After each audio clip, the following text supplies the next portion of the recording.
arrazeoan saiora, beste aste batez, eskualdeko sortzaileak gonbidatu ditugu aterrazatzo oholtzatzo honetara, eta gaurkoan gurekin daukagu Egoitz Uriarte Arbaizagoitia, musikaria da bera, ibilbide luzea daukana atzetik aurretik ere espero dezagun. Baina, tira, gaur arteko zure sorkuntza esperientzia zelakoa izan da? Nola laburtuko zenuke orain arte egindako ibilbide artistikoa, Egoitz? Nola saldu ibilbide artistikoa? 13-14 urtekin hasi nintzen Orkajarekin, eta horaz egin okerreko bidea taldea sortzen, horre txisturen lokalen, txistu jolen lokalean eta horraz egin abestiak egiten, eta orain arte.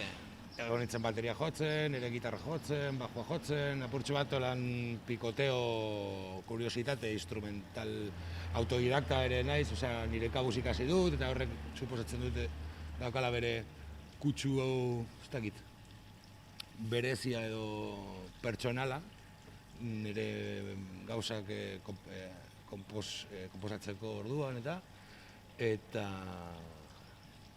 hori.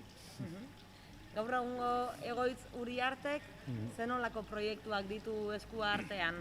Norbanako bezala bazabiltza bakarrari gisa kontzertuak eskaintzen, Green Valley eta beste talde batzuekin ere bai parte hartzen duzu? Bai, beti nire proiektu pertsonala, nire abestiak egiten beti ari naiz, beti da nire eskapea edo nire buruarekin hitz egiteko sakontasun etara heltzeko modu erraminta ez terapeutikoa, bai, ez dakit nola esan, da nire espazio intimoan, musikaren bitartez, lortzen dute askatzea barneko sakontasun emozioak, bai onak, bai txarrak. Horretarako egia esan erabiltzen du nire, askotan ez esaten dut, ¿para qué estoy haciendo esto? Eta ezin dut ez egin.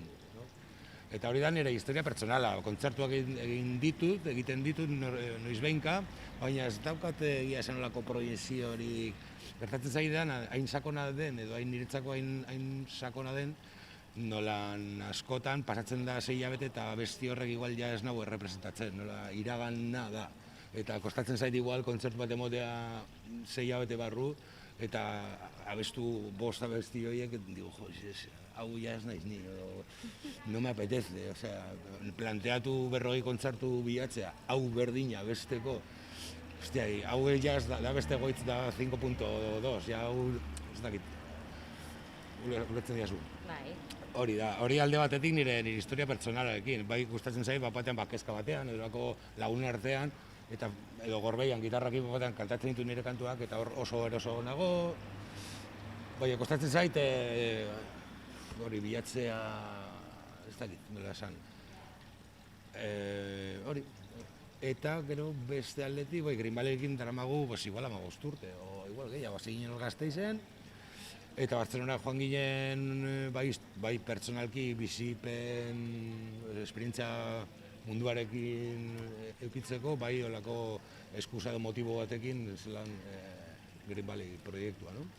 Eta hori izan da oso esperientzia inkreiblea. Eta bada, izan da eta da. Ez dakitzen bat disko dauzen, 6, ez dakit. Hanka bat Euskal Herrian eta beste bat Katalunian, Bartzelonan daukazu uneotan? Bai, ointxe bertan bai, hori, printzipioz hain egon beharko ginateke jirak egiten, Biñarro, kontzertu guztiak, festival, estatu mailan dagozen festivalia guztiak egiten ditugu, beach, weekend, eta hori dena hori da, orduan batean egun batetik bestera geratu gara lan barik, eta orduan mantentzen dutako bizitza, dinotan dako pisu bat, daukat materiala, daukat bizi erdia han, baina batean bat ornez hona uda pasatzera, bai abuztu iraia, han ez egotearren zereginik gabe.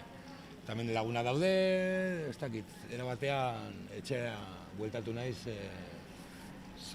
incertidumbre horren aurrean, han bertzonan batean egun batetik bestera, posible vuelta al confinamiento, no sé qué, ordean dio, noa laudiora, hemen dago dena dago erraza, dena dago hurbil, eta horretara etorri naiz, orduan dokatanka bat Bartzelona eta bestea hemen. Zuk aipatu duzun bezala, koronavirusak, edo, virusak eragindako pandemiak nabarmen baldintzatu du musikaren sektorea, soinu teknikarien afera dago batetik, musikariena da kultur sortzaileena bestetik, zure kasuan, kontzertuak edo aipatu dituzu jaialdiak bertan bera geratu izanak eragindako ondorioak ze egoera itzi du pandemiak sorkuntzan?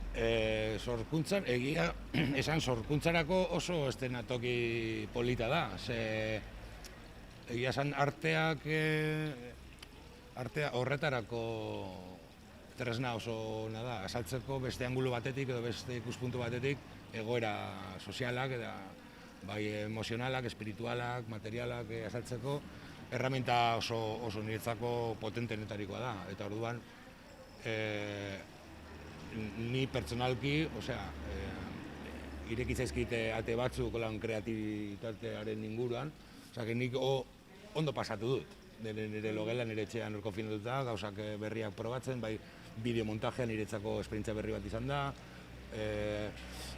Green Valleyrekin ere batean ia disko berri oso bat agertu da distantzian bakoitza bere etxean, pasatu gitarra hauek, nik agotxa sartu, Anderrek idatzi ditu gauza oso politak, oso honen inguruan hori gertatzen ari den historik, batean hori, kreatibitatearentzako oso eszenatoki polita da. Aurkezpenerako ez hain polita, ez? Hori da, gero beste gauza da hori, gu bizi gara kontzertuak horrek emoten dutzu dirua nebera betetzeko, alkilerra pagatzeko eta bizionekin jarretzeko, eta hori da moztu izan dena. Etorkizuna incierto que te cagas, pues hori, baina egia esan artista edo olako bizitza beti izan da horrela. Beti aukeratzen ditugu lan provisionalak, bai taberna batean de kamarero, beti gabiltza lan un poco ez jakintasun horretan egan egiten, no? Ez dakizu datorren urtean zer pasatuko den, eta hori da nire bizitza edo eren historia. Kezkatuta ez nago, baina egia da ez dakigula batean hau noiz arte edo zertarako etorri den, edo orduan ez dakit auskalo. Ez jakintasunaren aurrean hala ere, formatu berriak plazaratu dira, ikusi ditugu taldeak, digitalki ikusentzunezkoak ere aipatu dituzu, sortzen, kantu berriak aurkezten. Beste guran, Enrique, Bartzelonako musikari batekin hitz egiten ere, esan zian nolan, inkluso, eraldatzen ari dela musika egiteko era, no?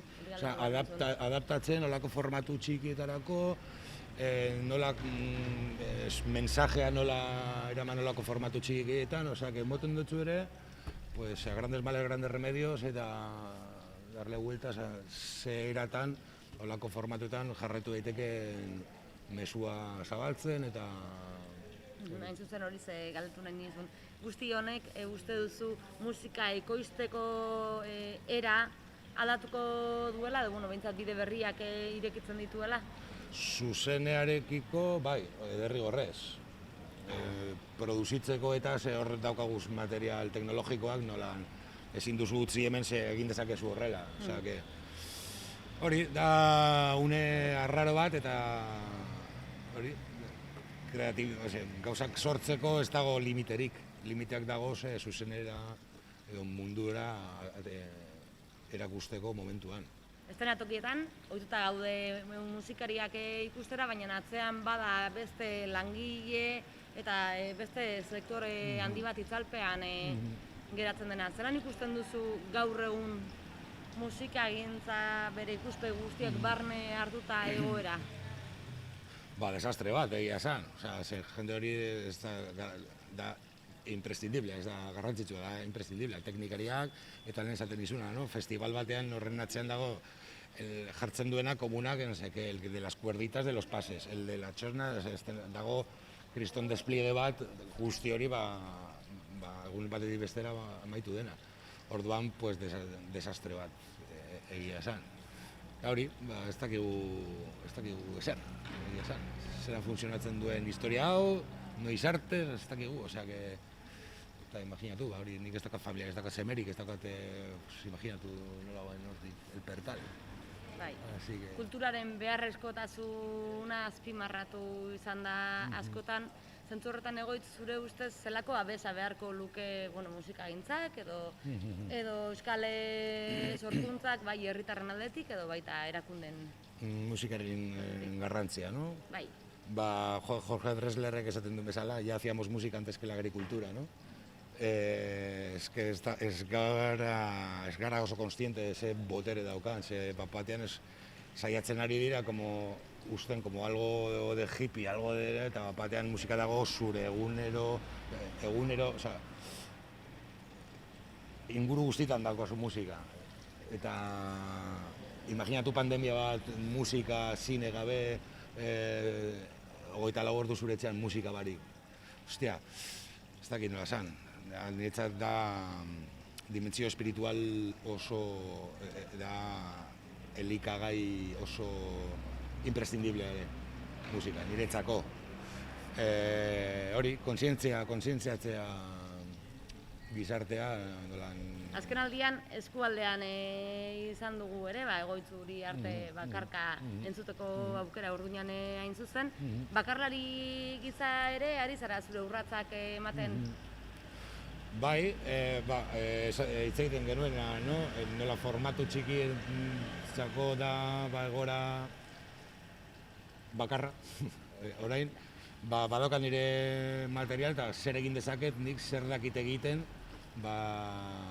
energia hau bizirik mantentzeko eta nolabait ere, bapatean ez lan gisa, baina beste Orduñan piztinetan kontzertu bat, eta polita izan zen, eta eroso sentitu nintzen, jendea etorri zen, jendeari gustatu zitzaion, eta nolan bapatean, igual momentu polita da balako gauza txikitxoak bilatzeko metik ere, metik edo handik ez dakit non. Baina, hori, looper eta rollo, yo me lo guiso, yo me lo como, eta horrekin ere hueltaka ari naiz, Bilbora ere joten ari naiz kalera. Daukat horri amplifikadore con bateria, con tal, eta joten ari naiz Bilbora jotzera, batean kalera. Eta polita ere. Plaza eta sorkuntza modu berriak, azken finean. Beste egunan etorri zen emakume bat, nengoen kalean Bilbon jotzen, eta zegoen horre, ez dakit, 20 metrotara, eta hurbildu zen. Majo, ¿te puedo grabar un poquito, tal? ¿Cómo haces eso de tal? Te lo hago. Grabatzen dute hemen hau, no seke, eta tipa grabatu zuen audioa. Eta tipa, guay, tío, porque... Bota así, decían, bizpairu euro, es que voy a casa y creo que esto me va bien para la depresión. Eta geratu nintzen, como digo, toma ya, tío. En plan, esaten genuena, ¿no? Del poder de... Zeozerre sentitu zuen emakume horrek, hori izan zian. Y dije, hostia, objetivo cumplido, tío. Boterea eta magia ere bai baduela, ez? Hori da. Musikagintzak edo artista munduak. Oso ondo, ez dakit aurrera begirako bezalako proiekturik nahi diguzun kontatu? Printzipioz ez, dago, hitz egin dugunaz, ez dago... Green Valleyrekin ari da disko berri bat, eta printzipioz igual datorren urterako edo, hori alde batetik, eta ni pertsonalki, hori, nire gauzatxoak, nire munduari hueltan eta que se haga por sí mismo, ez dakit. Espero dugu zure sorkuntza lanen berri izaten jarraitzea Igaraldean eta terrazoan edo bestelako plazetan ere topo egitea. Eskerrik asko.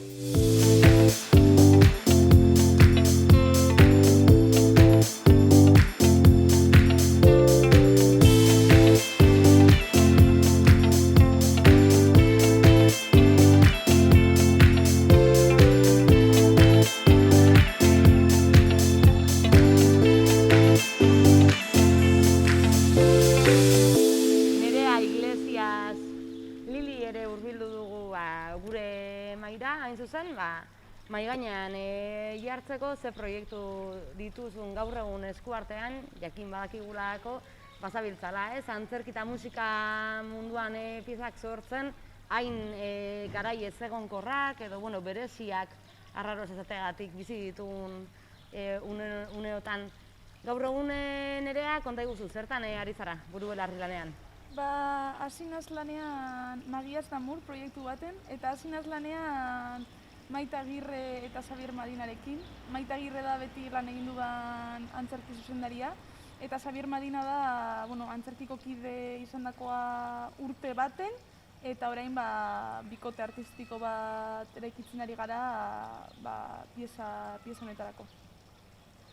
Sortzaile gisa definitzen duzu nolabait esateko zure burua, antzerkia, musika, disiplina ezberdinak uztartzen dituzu zure egunerokotasunean, ezta? Bai, azken finean, ni azkenean kontserbatoren ikasi neban aspaldi, eta agian garatuago daukadan hizkuntza musika da, eta hortik antzerkilari batek landu behar dituen beste aspektua lantzen ditut. Nola ahotsa, gorputza, batzutan esan beharreko testuak nola idatzi, zer ritmo ipini edo zer nolako forma eman, ez? Baina bai, esango neuke azkenean ere babesa topatzen duela asko musikan, eta hortik beste disiplinetara nola gerturatu ikusten dut, ez? Gustatzen zaizkit asko sorkuntzan sortzen diren elkarrizketak, disiplinen artean, edo kreatibak izan daitezken gauzen artean, ez? Osea, batean agian, ez dakit, printzipio baten sorkuntza kontu bat ez dena bihurtu daiteke sorkuntzako prozesu baten parte, ez?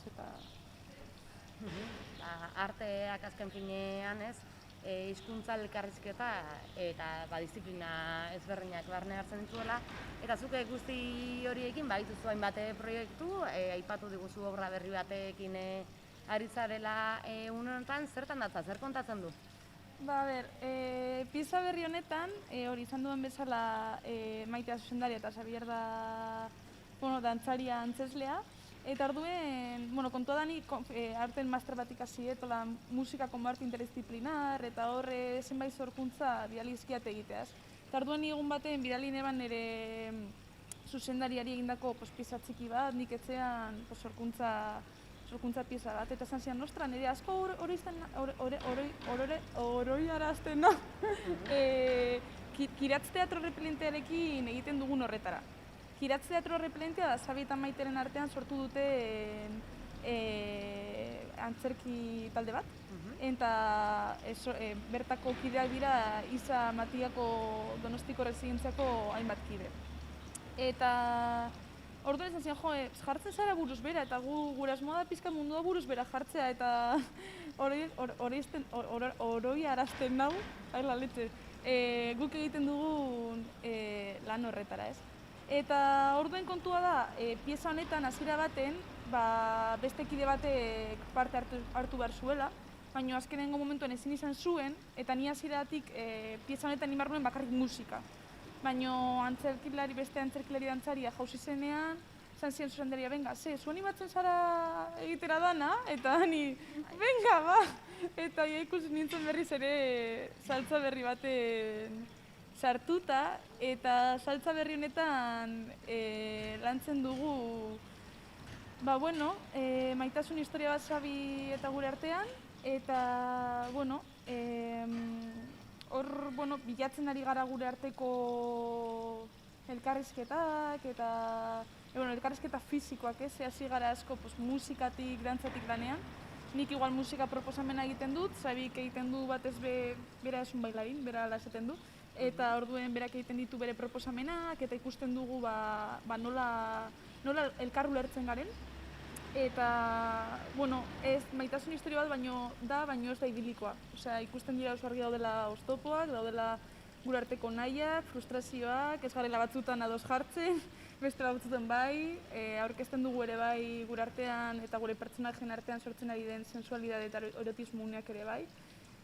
Nolabait maigaineratu maitasun historio ezberdin bat, ez?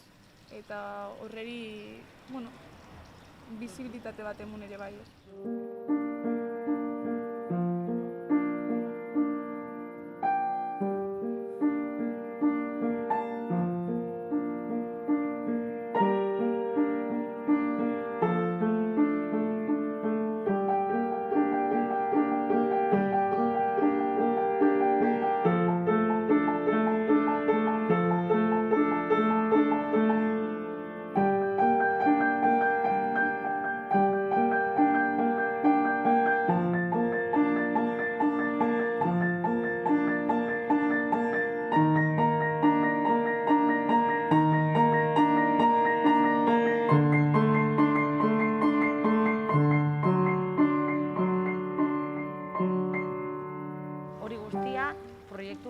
Donostiko proiektu sozial batean oinarrituta.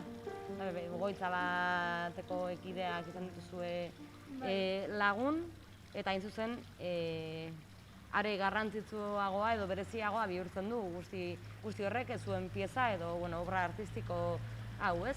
Claro, azkenean, maitegia dara matzazki urte batzuk inklusibidea den lantzen, kide ezberdinekin, eta ni han parte izan dut, eta orain justo, Matiako residentzian jarri da lanean, eta bai, proiektu sozial niretzat oso potentia da, eta jartzen ditu kolokan, nola harremantzen gare gure artean, nola bizi ditugun ezberdintasunak, eta ez dakit, nola batzutan oso obioa gara, ez? Ikusten dugu agian zabi daukela garun paralizia, eta ikusten dugu traba bat, daukalako zila bat, ez?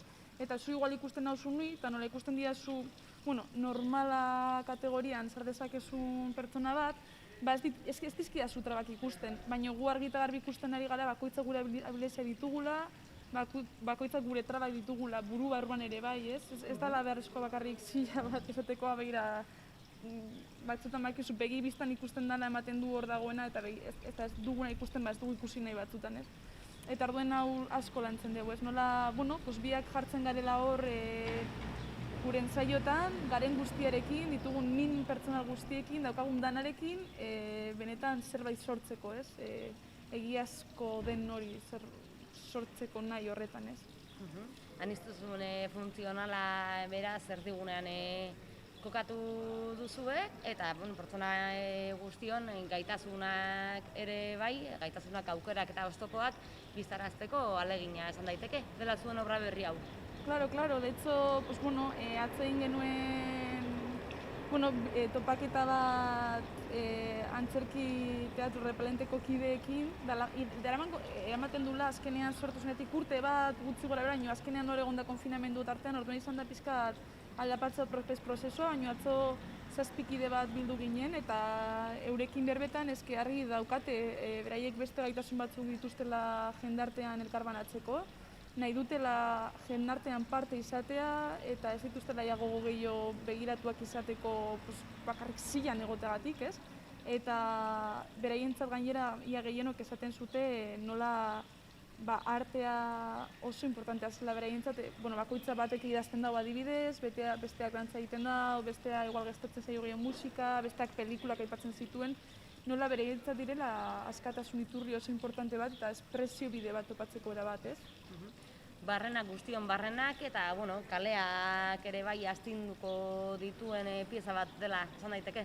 Bai, izan ere jaiotzen da, gure pieza jaiotzen da kalean, performance urbano moduko bat da, eta orduan, egin ditugu kalean ja 3 esperientzia, Donostiko irutzoko ezberdinetan, gure helburua zen hiriko txokoak argituz, ez? Topatu, irutzoko ezberdinetan, aukeratu genituen rutatxo batzuk bezalakoak, eta horra ditu ginen gure lanak eta gure esplorazioak egiten, ez?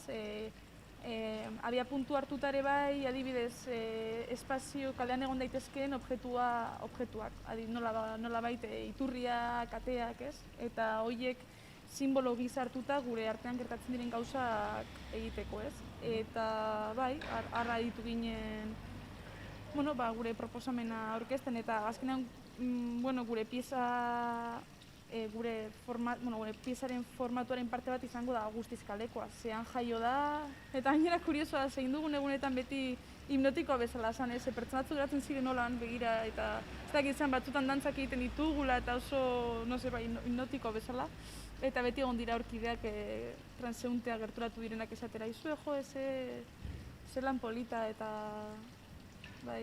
asko gustatzen zaigula kalea, jendea. Batzutan ere bai, nik behintzat lehenengo egunean atera nintzela kalea izan zen pizkat paniko eszeniko ere bai, batzutan nola harremandu publikoarekin ez da erreza, ez? Agian gure historioko alde batzuk kontatzea errezagoa da, baina igual sexualitatea mai gaineratzea adibidez bere komplexuagoa da, ez? Eta baina, ere bai noizbait norbaiti zerbait molestatu ezkero ere bai igual ondo gabiltzalaren seinale izan daiteke. Kale ikuskizuna da beraz, hala ere, bestelako formatu batzuk ere ari zarete esperimentatzen. Bai, alde batetik hori, kale antzerki formatua daka, eta orain sortzen ari gabiltza, baina oholtza gaineratzea gustatuko litzaiguke ere bai, eta orduen gaude esplorazioak egiten aber nola egin dezakegun bide hori, ez? Eta gure intentzioa da egitea edo demagune herri baten jaialdi bat dagoela eta nahi dutela kaleko ekintza bat, hori egin ahal izatea eta oholtza gainean egin ahal izatea ere bai, ez? Eta igual baten egiten ditugu biak, zere bai askotan polita izaten da happening moduan, jendea jaletik joan eta aizue hemen gaude zuen herrian eta begira etorri gara eta gero antzerki bat egingo dugu ez dakize eta biak egin ahal uztartzea, edo igual momentu baten bat bakarrik edo beste ere bai, ez? Eta orain ikusi behar dugu nola eman behar duen indarra jartzeko oholtza gainean eta horretan gabiz. Eta ere bai, justo aurreko astean grabatu dugu laburmetrai dokumental bat, beste saltza berri bat. Bai, denak dira erronka ederrak. Eta hori ere bai dokumental honetan batez be uztartzen da gu Sabita biok sortzen ari dugun historio hori, baina ere bai hor agertzen dira antzerki teatro erreferenteko kideak aipatu zer da neurentzat artea, antzerkia eta pixkat hori lantzen da dokumentalean, ez? Antzerkia, inklusibidadea, maitasuna, beste gorpuzkera batzuk, beste bizitzeko era batzuk, gure danon artean sortu ziren hainbat eztabaida musika eta artean beharra askatzeko mundu batzutan krudel honetan ere bai, eta pixkat hori dana uztartzen duen laburmetraia da. Supongo tira, ateratzen dugunean, elkarbanatzeko aukera egongo... Horize galdetu nahi nizunea ikusentzunezko hori, noiz eta non aterako den argitara? Egiten ari gabiz zine jaialdi baterako, baina ikusi behar dugu hartzen gaituzten ala ez, baina guk sortuta izango dugu dokumentua eta joango gara ikusten aber non plazaratu daiteke, non orkestu daitekeen, eta bai, nik uste dut urrirako egongo dela, iraia bukaeran urrian egon beharko litzatekela eginda, maketatuta, dana produzituta, tantan eginda, eta Gabon, neguan, udazkenean egongo dela elkarbanatzerik edo zerbait, pentsatzen dut bai. Horren zain geratuko gara, hala ere, aktore lanez gain musika ere jarri diozu ikusentzunezko pieza horri, ezta? Bai, egia esan da, kontua da musikaren hildora. Egon nintzen konfinamenduako kantu pertsonal batzuk sortzen eta bildu nintzen egun baten Igor Arzuakin erakusteko musika eta esan zian nerea hasi barzara idazten, musika idazten zen, ni beti ibili naiz improvisazio lanetan, direkto baten jartzen estena bateri musika, baina aspaldi ez nintzela jartzen idaztera, ez? Eta orduan berak esan zidan, hasi barzara idazten, eta orduen, justo zegoen korto dokumentala eta esan nion zuzendariari aizu, venga, nik egingo dut musika. Eta orduen, jarri nintzen musika egiten, oso lan interesgarria, badauke parte bat oso bakartia, batzutan eramateko zaila izan daitekena, ez? Ez duzu, ez dakit norekin komentau nola noien, azkenean audiovisual bateri jartzen musika nik sekulan ez dut egin. Baina gero ere bai oso polita da, nola gauzak, egunez egun eginez gero, lan eginez gero loratzen diren, ez? Eta bai, hori birinaz. Zer nahi izan duzu transmititu nota edo musika idatzi horietan? Galdera hona da hori. Ez dakit, badaude adibidez nota batzuk igual oso laburrak direnak, ez? Lako agertzen dira eta desagertzen dira, ez? Eta igual nola baiteko adibidez topaketa baten agertzen eta desagertzen diren pertsonak, ez? Edo igual badaude pasaje batzuk asko intensoagoak eta horre aurkeztu nahi da bi pertsonen artean sortzen diren intensidade, tentsio uneak. Edo badaude igual momentuz askoz ere disonanteagoak eta horiek simbolizatu nahi dute beste gauza bat, ez?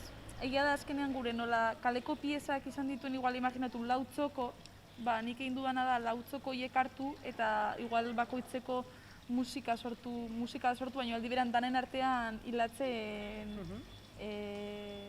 bai, musika danak. Eta gero, musika asko entzuten dut, orduen ere bai momentu askotan entzuten igual klasikoagoak izan daitezke egileak, eta esan, gustatzen zait egiten duena, eta lortzen dudanen, horren aize bat hartu, ez, eta... Horrelakoetan, sortzerako inspirazio iturria zein da, zuretzat?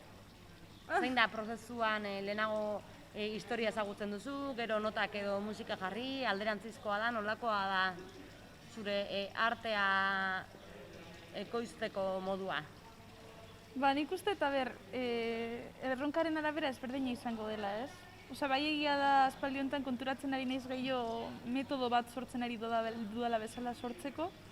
Eta adibidez, hartuta kasu pragmatiko bat dela pieza honetakoa, ez? Bestela geratzen da zora astraptun eta zailagoa da saltzea, baino kasu honetan adibidez, lehenengoko Donostiko Esprintzak hori egin genitun, eta horretarako egin eban izan zen melodika eraman zuzenean, melodikatxo bat, eta orduan direkton joaten nintzen improvisatzen. Hartu neban oinarritzat Maria Astamur dela egile frantziar baten piano obra bat, eta orduan hori hasi nintzen melodika jotzen. Eta hortik tiraka hasi nintzen gero beste nolabaiteko momentuko improvisazioak egiten. Orduen, azten naiz ikusten musika nola sartu, nola gorpuzten aztean ere gorputza, ez? Niri parte hori kostatzen zait batzutan nire gorputza erabiltzea. Orduen azten naiz nola gorputza eta hotzaren erabilera da pixkat gehiago kostatzen zizkien ataloiek. Eta orduan hori azten naiz direkten musikatik, eta gero egiten dut lan asko idazten, ez?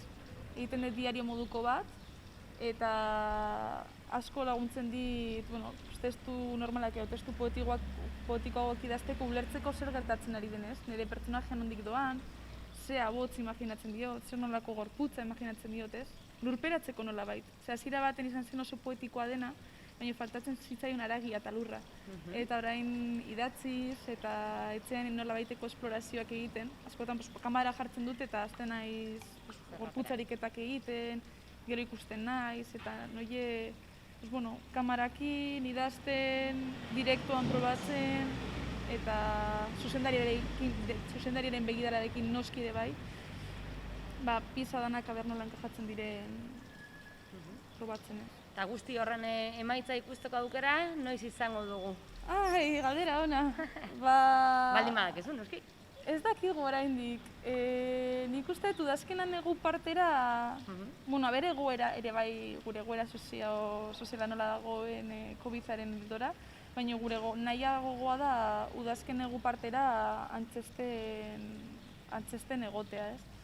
Eta bestela agian ere bai kaletara jarraitzen dugu ateratzen, nahiz eta situazioa dandan alakoa, guerra jarraitu nahi dugu, orduen mugitzen hasiko gara eta jasotzen ditugun deiei baietz esango diegu, batez be kalekoa badaz, kalekoa ja forma, ja badauka enbor solido bat, orduen hori ja egiten hasi dezakegu. Orduen aber ze aukera suertatzen zaizkigun eta holtza gainen hori udazken negu partera ea zerbait aurkezterik dugun.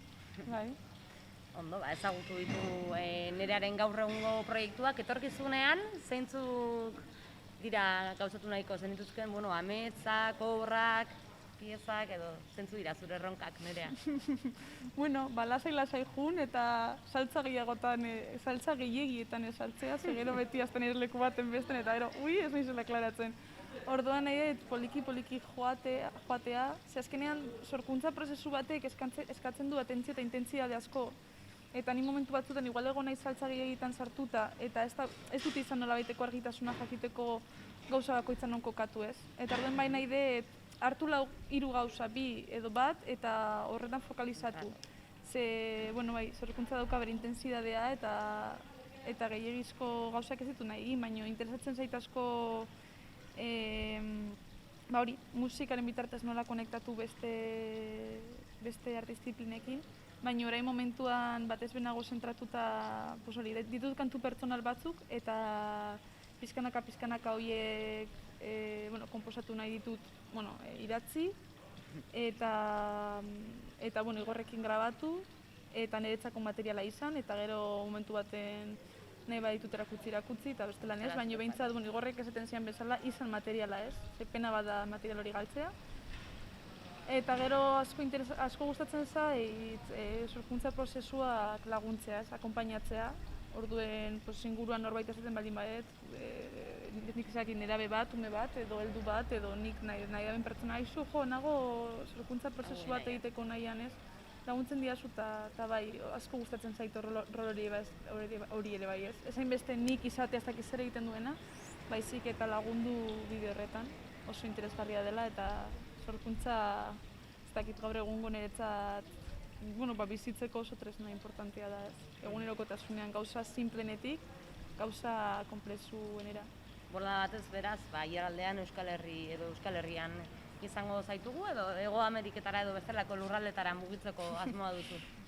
Ez, hemendik egongo naiz, eta are gehiago orain, situazio berri honek paradigma aldatu digu nik uste denoi pixkat, eta momentu hemen Laudion izango naiz, eta Euskal Herritik mugituko naiz, eta beti pinpilin pausa bat ezala bilinaz leku bat, eta orduan ikuste hori jarritxuko eta egiten, baina momentuz hemendik zonaldean lasai-lasai, eta lanak ustartzen. Oso, eskerrik asko terraza honetara zure saltzak ekartzeagatik, eta espero dugu aurrean zan ere halako piezak obrak edo zure lanak dastatzen jarraitzea. Bai, eskerrik asko zuei zeuen lanagatik, ze oso lan importantea egiten dezute eskualdean, eta ez dakit ni balore asko ematen diot, orduen aurrera jarraitu eta ez desagertu inoiz, eta eskerrik asko. Zuri!